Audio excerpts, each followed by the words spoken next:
African drums are talking.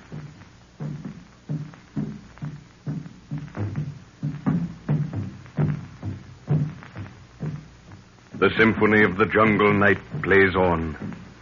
An undertone of humming insects, like a million violins muted by distance. The staccato bark of a jackal, the chatter of monkeys, and scurrying squeak of small denizens, backed by the soulful wail of a night bird.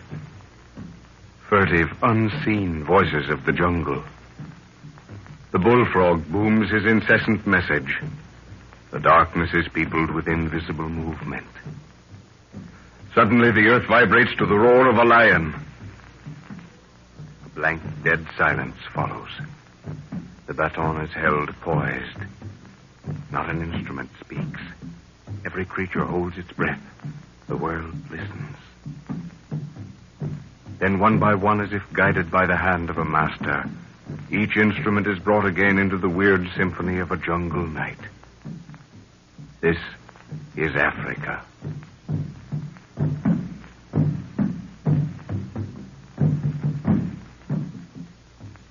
Ifabi, a beautiful native girl and mistress of the arts of hypnotism, shows Professor Edwards an antique cup of solid gold, which she says is part of a buried treasure lying in the whispering forest of death.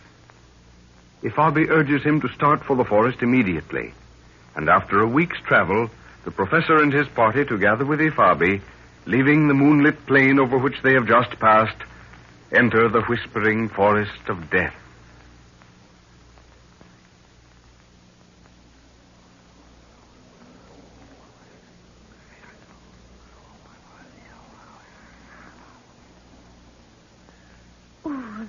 Eerie place.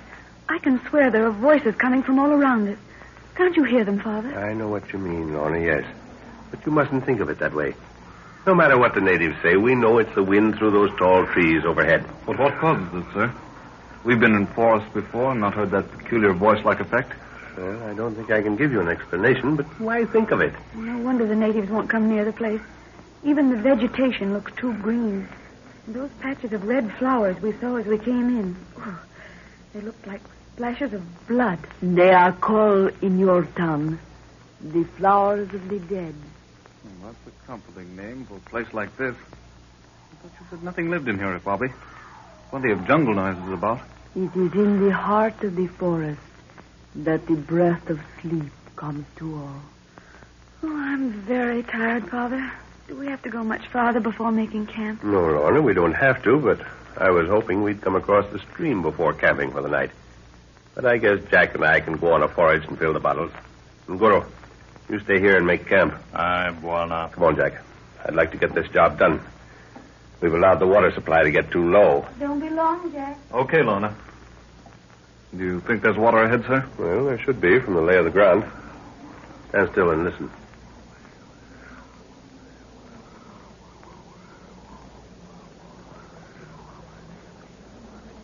Yes. There's running water. I couldn't say which direction the sound's coming from. Confounded whispering seems to throw sound at you from all directions. Well, if we follow this animal trail, I think we'll find it. What about those two brothers we were supposed to follow, sir?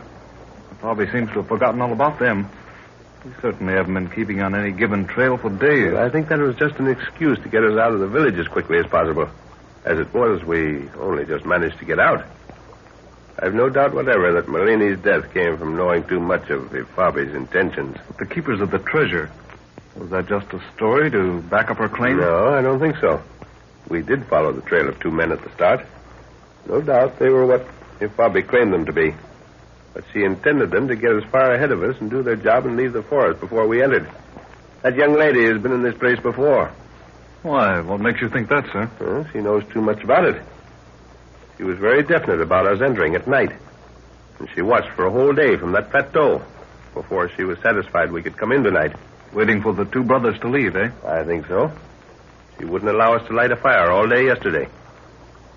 Well, your hunch about the water was correct, sir. See, that looks inviting. I'd like to take a swim. Better fill up the bottles and get back. Wait a bit, Jack. There's something happening over on the other side of the stream. It's an animal coming down to drink. No animal makes a racket like that when it moves, except an elephant. something that has no fear of being disturbed. Keep still. Here it comes.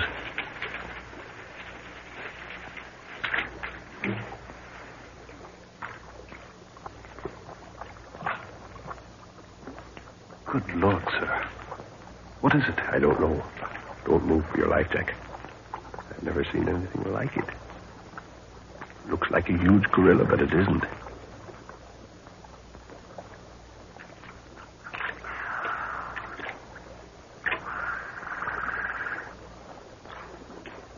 It's coming over to the side.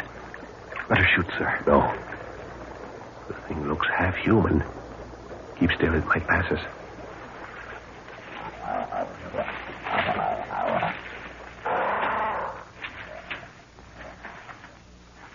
In heaven's name, what is it? I don't know, Jack. It's lucky we were downwind from it. Fill the bottles while I keep an eye open. We've got to get back quickly. The thing seemed to be covered with white paint. It walked upright, too. Yes, fairly upright. I think it's a human being, Jack. One that we've read of in books but haven't seen. The thing had a human face. No forehead, of course. Here. Give me 3 of those water bottles. They're apt to get heavy when they're full. Oh, thanks, sir. But how do you account for the white paint or whatever it was covering its body? Well, it's probably a clay taken from the ground, and the frizz in it gives it that white look in the dark. They very likely prepare it before putting it on the body. They, sir? Do you think there are more of them around here? Well, it's possible, Jack. Science seems to have missed this place. The ordinary African native won't come in here. There are legends about it that have been handed down for hundreds of years, and that's all we know about it. Those 2 keepers of the treasure, as they call them, they come here once a year. Surely if they'd seen Give an anything African native a trust like that, and he'd die before revealing anything about the place. Yes, I'm almost positive the thing was human. It had a decided chin, which takes it out of the animal class. Say, are we on the right trail, sir? Thing seems to tell me we've wandered off. That's Lorna. Come on, Jack. Straight ahead. Do you think that thing could have come this way? It might have. There's light over there on the ground. Well, this is where we left them. It's Lorna's flashlight. Well, where's Nguru? Snap that light off, Jack. Stand still a minute. Lorna. Lorna. Nguru.